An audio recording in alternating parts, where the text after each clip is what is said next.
Supreme court के द्वारा electoral bond scheme को अनकॉन्स्टिट्यूशनल डिक्लेयर किया गया है। आखिर इसका अर्थ क्या होता है, क्यों ऐसा सुप्रीम कोर्ट ने कहा, ये सारी बातें जानेंगे हम आज के सेशन के अंदर। दोस्तों, डेट है आज की 16 फरवरी 2024 एंड आप सभी का स्वागत है आज के प्रीलिम बूस्टर न्यूज डिस्कशन के अंदर। दरअसल में हुआ क्या कि सुप्रीम कोर्ट के अंदर एक मुद्दा गया, उसके अंदर सुप्रीम कोर्ट ने कुछ ऑर्डर दिया। मैं आपको समझाता हूं। दरअसल में होता क्या है ना, इलेक्टोरल बॉन्ड जो था, इसको यहाँ पर ना हमारी सरकार के द्वारा 2017 के अंदर लेकर आया गया। ठीक है, 2017 में क्या हुआ, फाइनेंस एक्ट के थ्रू इसको लेकर आया गया एंड उसके साथ साथ RBI act, income tax act, representation of people act, इन सभी के अंतर्गत यहाँ पे चेंजेस करेंगे। क्यों करेंगे चेंजेस? देखो, दरअसल में मान लो कोई पर्सन है, मान लो वो कहीं ना कहीं किसी भी XYZ पार्टी को डोनेट करना चाहता है, तो इसका तरीका क्या बनाया गया? इसका तरीका बनाया गया कि ये जाएगा स्टेट बैंक ऑफ इंडिया के पास, SBI के पास जाएगा एंड कहीं ना कहीं वहां पर जाके इन डिनोमिनेशन 1000, 10,000, 1 लाख, 10 लाख, 1 करोड़, इसकी किसी भी डिनोमिनेशन के अंदर वो यहाँ पर इस तरह से बॉन्ड को बना सकता है। फिर यहाँ से बॉन्ड मिल गया उसको, फिर वो जाके किसी भी XYZ पार्टी को जो देना चाहे, मतलब किसी भी नहीं, जो आपकी कुछ पर्टिकुलर पॉलिटिकल पार्टीज है, जैसे रजिस्टर्ड जो पॉलिटिकल पार्टीज होंगी एंड उनका वोटिंग भी अच्छा खासा हुआ होगा लास्ट इलेक्शंस के अंदर, उनको यहाँ पर जाके ये डोनेट कर सकता है। चाहे कांग्रेस हो, बीजेपी हो, XYZ पार्टी हो, उनको यहाँ पर जाके ये डोनेट कर सकता है। अब यहाँ पर बाद में पार्टी क्या करेगी, वो जाके इनको इनकैश कर लेगी। पर दरअसल में आप एक चीज नोटिस कर पा रहे हो, यहाँ पर ना क्या बढ़ रही थी, यहाँ पर बढ़ रही थी अनोनिमिटी। हमें पता ही नहीं लग रहा कि कौन सा पर्सन कौन सी पॉलिटिकल पार्टी को यहाँ पे कर रहा है। समझे इस बात को? तो सुप्रीम कोर्ट ने बोला भैया ये तो यहाँ पर बहुत ज्यादा क्या है, डोनर अनोनिमिटी है। दरअसल में हो क्या रहा है कि लोगों की जानकारी हमें पता ही नहीं लग पा रही कि कौन किसको डोनेट कर रहा है। ऊपर से आप जानते हो SBI क्या है, state bank of India. SBI क्या है, सरकारी बैंक है। तो कहीं ना कहीं सरकार को तो जानकारी मिल गई कि भाई यार इस बंदे ने इतने करोड़ रुपए का ये बनाया था, पर वो हमारे पास तो पहुंचा नहीं। और किसके पास पहुंचा होगा, आप समझ गए होंगे किसके पास पहुंचा होगा। तो ये कहीं ना कहीं ये जो मुद्दा था, ये पूरा सुप्रीम कोर्ट के अंदर चैलेंज हुआ। कौन से केस के अंतर्गत? ये चैलेंज हुआ आपका ADR, association for democratic reforms versus union of India cabinet secretary case. अब इसके अंदर सुप्रीम कोर्ट ने बोला ये जो हमारा RTI, राइट टू इंफॉर्मेशन है, इसके अगेंस्ट जाता है। इलेक्टोरल बॉन्ड स्कीम ये हमारा freedom of speech and expression को वायलेट करता है। सुप्रीम कोर्ट के द्वारा या चीफ जस्टिस ऑफ इंडिया के द्वारा ये भी बोला गया कि जो भी फाइनेंशियल कंट्रीब्यूशन करते हैं पॉलिटिकल पार्टीज को, उसके पीछे कहीं ना कहीं क्विड प्रो क्वो होता है। क्या मतलब इस चीज का? कि मान लो अगर कोई पॉलिटिकल पार्टी सरकार को, या सरकार को नहीं, किसी भी पॉलिटिकल पार्टी को पैसा डोनेट कर रही है, तो कहीं ना कहीं वो क्या चाहती है, बदले में कुछ ना कुछ वो फेवर चाहती है, इसीलिए वो डोनेट कर रही है। तो कंपनीज को हमें अलाउ नहीं करना चाहिए कि इस तरह के अनलिमिटेड जो कॉन्ट्रीब्यूशन हैं वो पॉलिटिकल पार्टी तो करते रहे। क्योंकि आप नोटिस करो, एक XYZ कंपनी का पॉलिटिकल प्रोसेस के ऊपर बहुत बड़ा ये तो इन्फ्लुएंस हो गया। तो टेक्निकली हमारे यहाँ पे मतलब पॉलिटिकल पार्टीज पॉलिटिशियंस नहीं चला रहे, जो कंपनीज उनको डोनेट कर रही हैं वो चला रही हैं। तो इस वजह से CGI ने काफी इसके अगेंस्ट बात करी एंड उन्होंने ये भी बोला कि जो स्टेट बैंक ऑफ इंडिया है उसको इमीडिएट इफेक्ट के साथ इलेक्टोरल बॉन्ड्स इशू करने बंद करने होंगे। इसके साथ ही साथ 2019 के ऑनवर्ड्स किस किस को यहाँ पे इलेक्टोरल बॉन्ड किसने परचेज किया है, उस पर्सन का जो नाम होगा वो SBI डिस्क्लोज करेगा अप्रैल 2019 तक। एंड उसके साथ ही साथ जो भी आपके इलेक्शन कमीशन ऑफ इंडिया के पास, मतलब इलेक्शन कमीशन ऑफ इंडिया इस इंफॉर्मेशन को अपनी वेबसाइट के अंदर पब्लिश करेगा, ठीक है ना, कितना इन कैश हुआ, एंड उसको अकॉर्डिंगली 13 मार्च से पहले पहले पब्लिश करना होगा कि कितना इलेक्शन कमीशन को, कि जो भी इलेक्टोरल बॉन्ड्स के इन कैश हुआ है वो सारा पैसा यहाँ पे वो पब्लिश करेंगे। एंड साथ ही साथ अगर मान लो कोई ऐसा बॉन्ड था जिसको अभी तक इन कैश नहीं करवाया गया, मतलब किसी बंदे ने दे दिया किसी कंपनी, किसी पॉलिटिकल पार्टी को, पर उसने जाके बैंक में अभी इन कैश नहीं करवाया था, तो ये भी पैसा कहीं ना कहीं SBI के परचेजर को रिफंड करना पड़ेगा। तो ये कुछ बातें थी जहां पर सुप्रीम कोर्ट ने बहुत ही कह दिया है कि ये चीज ठीक नहीं है एंड इसमें अनोनिमिटी का जो था प्रावधान वो कहीं ना कहीं इलेक्टोरल फंडिंग का एक गलत तरीका है। अब आपके दिमाग में एक बात आएगी, सर ये बॉन्ड के माध्यम से कौन सी पर्टिकुलर पॉलिटिकल पार्टी को ज्यादा फायदा हो रहा था? तो यहाँ पर देखो आप नंबर देख पाओगे, एक्चुअल में क्या था, लगभग 9,208 करोड़ 2017 से लेके 22 तक, इन 5 सालों में इतना पैसा डोनेट हुआ पॉलिटिकल पार्टीज को। और इस 9,000 में से 5,200 करोड़ तो अकेले भारतीय जनता पार्टी का ही था। 950 करोड़ कांग्रेस का, एंड इस तरह से कुछ और पॉलिटिकल पार्टीज को छोटा मोटा डोनेशन अकॉर्डिंगली बाद में मिला है। तो ये कुछ पॉइंट्स थे कि इलेक्टोरल बॉन्ड क्या होता है, सुप्रीम कोर्ट ने क्या कहा है, ये सारी बातें आई होप आपको समझ आ गई होंगी। आगे बढ़ने से पहले एक छोटी सी इन्फॉर्मेशन, दोस्तों हमारा जो रिग्रेस प्रीलिम्स प्रोग्राम है 2.0, उस जो कि एक प्रीलिम्स टेस्ट सीरीज है, इसके माध्यम से डेली बेसिस के ऊपर आप 40 जनरल स्टडीज के क्वेश्चन एंड 20 सी सेट के क्वेश्चंस प्रैक्टिस करते हो। अब इस प्रैक्टिस के माध्यम से आपको प्रिपेयर करवाया जा रहा है आने वाले जो 26 मई को आपका प्रीलिम्स होगा। अगर आपने डेली बेसिस के ऊपर रेगुलरली ऐसे क्वेश्चंस को प्रैक्टिस किया होगा, आप अपने आप को एक बेहतर सिचुएशन में पाएंगे जब आप इस दिन को एग्जाम लिखेंगे, एंड अकॉर्डिंगली आपकी रिवीजन भी हो रही है इन टेस्ट के माध्यम से, एंड प्रैक्टिस की मदद से आपने अपनी गलतियों को समझोगे एंड उनको कहीं ना कहीं बेहतर कर पाओगे।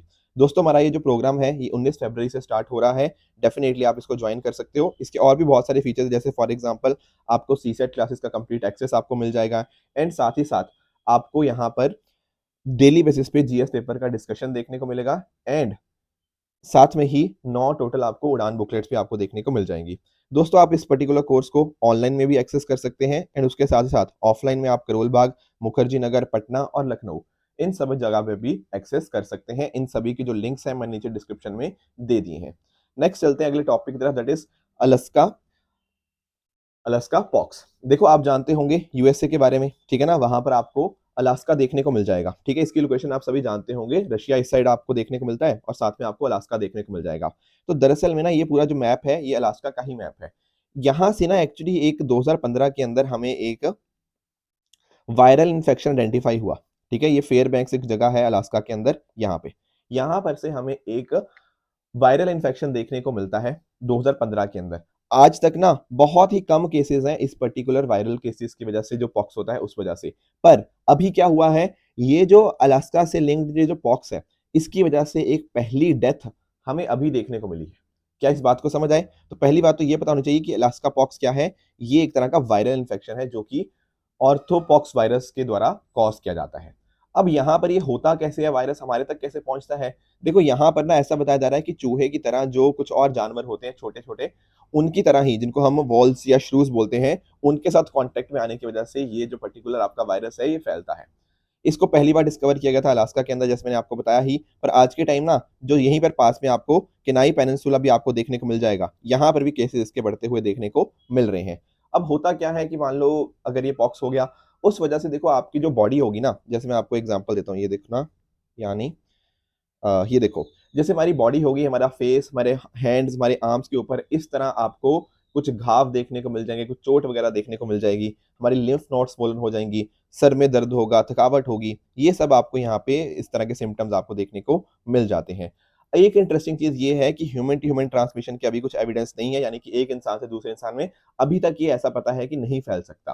पर कहाँ से फैल रहा है? ये है एक जूनोटिक डिजीज, क्योंकि एनिमल से हमारे तक ये पहुंच रहा है। ये चीज आपको यहाँ पे अच्छे से पता होनी चाहिए, क्योंकि देखो बहुत ही कम केसेस है इसके, तो अभी तक ऐसा कोई खास इसका ट्रीटमेंट या वैक्सीन तो अवेलेबल नहीं है। पर जैसा भी उसके ऊपर सिम्टम्स आते हैं तो उस हिसाब से उसको यहाँ पे ट्रीट करने की कोशिश करी जाती है। जो centre for disease control and prevention है, इन्होंने यहाँ बोला है कि जो वाइल्ड लाइफ हो गया उससे एक सेफ डिस्टेंस हम मेंटेन करें, एंड कहीं ना कहीं आपके जो चूहे हो गया या और जिनकी हैबिटेट्स होती हैं उनसे थोड़ा कांटेक्ट को हमें अवॉइड ही करना चाहिए। अगले टॉपिक की तरफ बढ़ते हैं, नशा मुक्त भारत अभियान। Ministry of social justice and empowerment ने अवेयरनेस को स्प्रेड करने के लिए नशा मुक्त भारत अभियान व्हीकल दिल्ली एनसीआर के लिए लॉन्च करी है। पहली बात तो ना ये समझो कि इसकी मिनिस्ट्री कौन इन्वॉल्व है। देखो कई बार ना हम नशा मुक्त भारत अभियान सोच के शायद लगेगा मिनिस्ट्री ऑफ हेल्थ इन्वॉल्व होगा, पर नहीं, यहाँ पर मिनिस्ट्री है ministry of social justice and empowerment. इस पर्टिकुलर अभियान के माध्यम से, इस अवेयरनेस कैंपेन के माध्यम से हम क्या चाहते हैं, हम चाहते हैं कि लोगों तक ना एक तरह से प्रॉपर एजुकेशन पहुंच पाए, अवेयरनेस आए उनके अंदर, कैपेसिटी बिल्डिंग हो, स्किल डेवलपमेंट हो, ताकि ये जो ड्रग्स की डिमांड है इसकी कहीं ना कहीं हम रिडक्शन कर पाए। नशा मुक्ति यही तो होती है, और क्या होता है, ठीक है। इनफैक्ट हमारे पास ना एक नेशनल एक्शन प्लान है फॉर ड्रग डिमांड रिडक्शन। इसके माध्यम से ना हमारी जो अलग अलग स्टेट गवर्नमेंट्स हैं, यूटीज हैं, उनको यहाँ पर अलग अलग तरह की फाइनेंशियल असिस्टेंस दी जाती है ताकि वो इस डायरेक्शन में प्रॉपर काम कर पाए। अब इसमें आप नोटिस करोगे, ये जो आप बात करते हैं नशा मुक्त भारत अभियान की, तो यहाँ पर वुमेन का भी अच्छा खासा कंट्रीब्यूशन रहता है। 2 करोड़ से भी ज्यादा वुमेन ने, जैसे फॉर एग्जांपल आंगनवाड़ी वर्कर्स हो गया, आपकी आशा जो वर्कर्स होती हैं, इसके अलावा आपकी जो एएनएम क्या होता है, ऑक्सॉलरी नर्स, मिडवाइफ, ठीक है ना, उनके माध्यम से जो हेल्थ वर्कर होते हैं एक तरह से पहला कांटेक्ट रहते हैं between community and health services. महिला मंडल हो गया, वुमेन के सेल्फ हेल्प ग्रुप्स हो गया, उन सब ने बहुत अच्छा यहाँ पे काम किया है। बाकी अगर आप नोटिस कर पाओगे 8,000 से भी ज़्यादा वॉलंटियर्स यहाँ पे सिलेक्ट किए गए हैं जिनको ट्रेन किया गया है ताकि वो इस पर्टिकुलर नशा मुक्त भारत अभियान को यहाँ पे लीड कर पाए। नेक्स्ट चलते हैं अगले टॉपिक की तरफ, that is Gupteshwar forest declared as a biodiversity heritage site. देखो एक्चुअल में पहले आप समझो हम बात कहाँ की कर रहे हैं, हम बात कर रहे हैं यहाँ पर ओडिशा स्टेट की, ठीक है। ओडिशा स्टेट के अंदर ना अभी तक हमें टोटल 3 बायोडाइवर्सिटी हेरिटेज साइट देखने को मिलती थी, मनसारी, महेंद्रगिरी और साथ ही साथ आपका गंधमर्दन। ये 3 यहाँ पर अभी तक बायोडाइवर्सिटी हेरिटेज साइट्स थी। अब यहाँ पर चौथी एक बायोडाइवर्सिटी हेरिटेज साइट ऐड हो गई है, दैट इज गुप्तेश्वर फॉरेस्ट, ठीक है। तो पहली बात तो सर ये समझ आया, ये आपको ओडिशा के अंदर देखने को मिल जाएगा। अब ओडिशा के कोरापुट डिस्ट्रिक्ट में अंदर आपको ये देखने को मिलता है जहां पर आपके गुप्तेश्वर शिवा टेम्पल भी है। अब एक्चुअली ना बायोडाइवर्सिटी हेरिटेज साइट होती क्या है? देखो बायोडाइवर्सिटी हेरिटेज आप किसी ऐसी जगह को बोलते हो जहां पर ना लेट्स से आपका बहुत अच्छा खासा कुछ नेचुरल, सेमी नेचुरल या मैन मेड हैबिटेट्स आपको देखने को मिले। इसके अलावा वहां पर कुछ बायोडाइवर्सिटी व्यू पॉइंट्स है काफी इंपॉर्टेंट, जैसे कई जगह पे सेक्रेड ग्रुप्स होते हैं जो वहाँ के लोकल लोग होते हैं उनको वहाँ पे पूछते हैं। इसके अलावा बहुत अच्छा खासा कुछ फौना फ्लोरा हो वहाँ पे, कुछ एक्वेटिक या टेरेस्ट्रियल आपके जो स्पीशीज होती हैं उनको हैबिटेट प्रोवाइड करें, मेडिसिनल प्लांट्स हों, इस तरह की जो अलग अलग चीजें होती है ना उनको यहाँ पे हम बायोडाइवर्सिटी हेरिटेज साइट के अंदर क्लासीफाई कर सकते हैं। एक्चुअल में क्या है ना, अगर हमने इनको प्रोटेक्ट नहीं किया तो हमारे यहाँ पे जो बायोडाइवर्सिटी है वो लॉस हो सकती है। इसके अलावा क्लाइमेट चेंज के जो इश्यूज हैं, क्लाइमेट इश्यूज हैं उनको टैकल करने के अंदर ये बायोडाइवर्सिटी हेरिटेज साइट हमारी हेल्प करती है। बाकी आपने जैसे मैंने आपको बताया कि जैसे सेक्रेड ग्रोव्स होते हैं वो यहाँ हमें देखने को मिल जाते हैं, तो एक तरह से कल्चरल हेरिटेज भी हमारा बहुत इंपॉर्टेंट बन जाता है। एंड उसके अलावा क्लीन एयर हो गया, clean water, pollination, flood control के अंदर इनका बहुत बहुत इंपॉर्टेंट रोल रहता है। इसी तरह से है कि हमारा गुप्तेश्वर फॉरेस्ट जहां पर आपको Indian trumpet tree, Indian snake root, garlic tree, ये सब देखने को मिल जाएंगे। उसके अलावा अगर हम बात करें फौना की तो वहां पर जैसे मगर क्रोकोडाइल हो गया और इस तरह से आपको अलग अलग फौना भी आपको देखने को मिल जाते हैं। तो ये कुछ पॉइंटर्स थे जो आपको यहाँ पे जानने चाहिए थे। दोस्तों हमारे पास ना एक बायोलॉजिकल डाइवर्सिटी एक्ट भी है 2002 का। दरअसल में 1992 के अंदर जो अर्थ समिट हुआ था वहां पे डिस्कशन हुआ था, बाद में जाके 2002 के अंदर हम ये एक्ट लेकर आए। उस एक्ट के माध्यम से हमने एक अथॉरिटी बनाई, एनबीए, नेशनल बायोडाइवर्सिटी अथॉरिटी, जिसको 2003 के अंदर यहाँ पे एस्टैब्लिश किया गया था अंडर दिस पर्टिकुलर एक्ट। अब नेशनल लेवल के ऊपर ये जो हमारे पास अथॉरिटी है एनबीए वो यहाँ पे इसको करती है। उसी तरह से आपको स्टेट के लेवल के ऊपर और तीसरे लेवल के ऊपर आपको बायोडाइवर्सिटी मैनेजमेंट कमेटीज आपको देखने को मिल जाएंगी। यानी कि ना टॉप पे हो गया नेशनल बायोडाइवर्सिटी अथॉरिटी, फिर आ गया आपका स्टेट बायोडाइवर्सिटी अथॉरिटीज जो होते हैं या बोर्ड्स होते हैं, एंड नीचे आ जाते हैं आपके बायोडाइवर्सिटी मैनेजमेंट कमेटीज जो कि इस एक्ट को लागू करने के अंदर हमारी मदद करती हैं। नेक्स्ट है हमारा टॉपिक मोजाम्बिक के रिगार्डिंग। दोस्तों हमारी एक Indian coast guard offshore patrol vehicle ICGS वरा, ये यहाँ पर ना इसने सिग्निफिकेंट एक पोर्ट कॉल करी। मतलब एक्चुअली समझाता हूँ, कई बार आपकी जैसे शिप्स वगैरह होती हैं उनको कई बार कुछ सप्लाई के लिए, कुछ रिपेयर के लिए या फिर मान लो आपके कार्गो वगैरह को ट्रांसशिपमेंट के लिए कई बार कहीं रुकना पड़ता है, उसको बोलते हैं पोर्ट कॉल। तो हमारी एक ऑफशोर पेट्रोल वेसल थी जिसने मापाटू, यहाँ पे ये पोर्ट है आपको मोजाम्बिक में देखने को मिलेगा जहां पर इस तरह की पोर्ट कॉल हमें देखने को मिली। तो थोड़ा सा इसके बारे में जान लेते हैं मोजाम्बिक की लोकेशन के बारे में। देखो मोजाम्बिक की लोकेशन इसलिए भी इंपॉर्टेंट हो जाती है क्योंकि एक बहुत इंपॉर्टेंट रिवर है यहाँ पे, ये देखो ये है जाम्बेजी रिवर, ठीक है ना। ये जाम्बेजी रिवर के रिगार्डिंग यूपीएससी ने पहले भी क्वेश्चन पूछा हुआ है। तो जाम्बेजी रिवर आपको पता होना चाहिए कि ये इंडियन ओशन में जाके गिरती है। यहाँ पर मोजाम्बिक के साथ में ही आपको यहाँ पे मोजाम्बिक चैनल आपको देखने को मिल जाएगा, ठीक है ना। और यहाँ पे इधर आपको मेडागास्कर देखने को मिल जाता है। अब देखो मोजाम्बिक की अगर हम बात करें तो ये सारा एरिया ना एक्चुअली मैं दोबारा इसलिए बता रहा हूँ क्योंकि ये सारे लोकेशंस न्यूज में रहे हैं। जैसे पिछले दिनों के अंदर हमने तंजानिया के बारे में भी डिस्कशन किया था, तो इसके नदन साइड पे आपको तंजानिया देखने को मिल जाता है। इसके अलावा जाम्बिया हो गया, मलावी हो गया, ये आपको नॉर्थ वेस्ट में देखने को मिल जाएगा। वेस्टर्न साइड में इसके जिम्बाब्वे आपको आ जाता है। एंड उसी तरह से अगर मैं बात करूं साउथ वेस्ट की तो यहाँ पर आपको इस्वातिनी और आपको साउथ अफ्रीका, ये कुछ इंपॉर्टेंट कंट्रीज यहाँ पे देखने को मिल जाती हैं। तो बेसिकली साउथ ईस्ट अफ्रीका के अंदर आपको ये देखने को मिल जाता है। और जैसा मैं आपको जाम्बेजी रिवर के बारे में बता भी रहा था उसका भी आपको पता होना चाहिए। यहाँ पर ना इसी के अंदर आपको एक बहुत इंपॉर्टेंट लेक, जैसे यहाँ पर आपको मलावी लेक देखने को मिल जाएगी। ये देखो ये लेक मलावी, ये पहले मलावी में भी है और इधर भी आपको देखने को मिल जाएगी।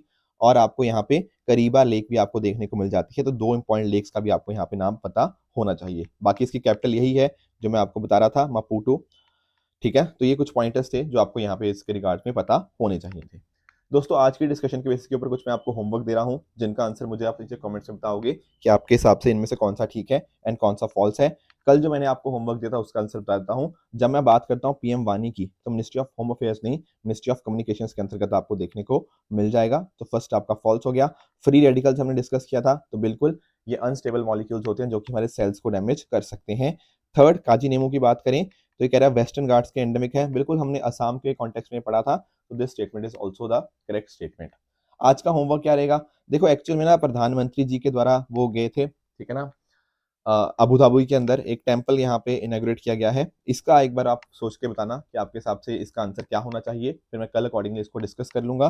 और एक बीपीएसपी, बिजनेस पेमेंट सोल्यूशन प्रोवाइडर, इसके रिगार्ड में कौन कौन सी स्टेटमेंट्स करेक्ट हैं, इनका आंसर भी मुझे आप नीचे कमेंट में बताइएगा। कल जो मैंने होमवर्क दिया था कि रशिया के साथ कौन कौन सी इनमें से कंट्रीज बॉर्डर टच करती हैं, तो यहाँ पर जो पांचों की पांचों कंट्रीज हैं आप देख पाओगे, वो सारी यहाँ पे रशिया को बॉर्डर टच कर रही हैं। इजी क्वेश्चन था, पहले भी हमने ऐसा क्वेश्चन डिस्कस किया हुआ है।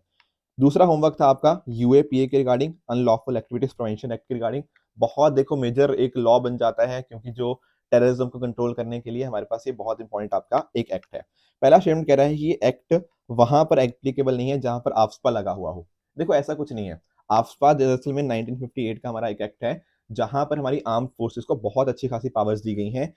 तो जो भी डिस्टर्ब्ड एरिया होता है वहां पर ये चीज हो सकती है। मान लो कि कई बार फायर ओपन अप करनी होती है, ठीक है ना, कई बार प्रेमिसेस को सर्च करना होता है बिना वारंट के, तो इस तरह की स्पेशल पावर्स होती हैं। पर ऐसा नहीं है कि अगर मान लो किसी जगह पे आफ्सपा लगा हुआ है वहां पर यूआपा एप्लीकेबल नहीं होगा। नहीं, यूआपा पूरे भारत भर में एक्सटेंड करता है, ऐसा कुछ भी नहीं है इस चीज के रिगार्डिंग। First is incorrect. दूसरे की बात करें कि इंडियन करेंसी का काउंटर फीटिंग, ये एक टेररिस्ट एक्ट है अंडर यूआपा, बिल्कुल ये बात ठीक है। टेररिस्ट एक्ट यहाँ पे अलग अलग चीजें बताई गई, जैसे फॉर एग्जाम्पल इंडिया की इकोनॉमिक सिक्योरिटी पे कोई भी खतरा आता है, that is also a terrorist act. ठीक है, बाकी तो होते ही है पर ये भी है। तीसरा कह रहा है कि इस एक्ट के जो प्रोविजन होते हैं वो इंडियन सिटीजन अगर कोई बाहर है इंडिया के, उनके ऊपर अप्लाई नहीं होते। ऐसा बिल्कुल भी नहीं है, ये भी बिल्कुल गलत है। तो थर्ड इज ऑल्सो इनकरेक्ट। इतना आपको पता होना चाहिए कि यूआपा काफी एक स्ट्रिक्ट एक्ट है, ठीक है। तो ऐसा कुछ भी यहाँ पे मेंशन नहीं है कि इंडियंस के बाहर वाले इंडियंस के ऊपर नहीं एप्लीकेबल होगा, बल्कि वो होगा उनके ऊपर एप्लीकेबल। ठीक है, तो यहाँ पे कितनी स्टेटमेंट्स करेक्ट है? सिर्फ एक पहली आपकी करेक्ट है। तो दोस्तों, ये थी आज की डिस्कशन। अगर आपको इसकी पीडीएफ चाहिए तो आप मेरे Telegram channel PW only official पे जाके इसकी पीडीएफ डाउनलोड कर सकते हो एंड अपनी प्रेपरेशन को और भी बेहतर बना सकते हो। तो दोस्तों, इसी तरह से आप भी अपने हार्ड वर्क करते रहिए। Thank you very much for the discussion.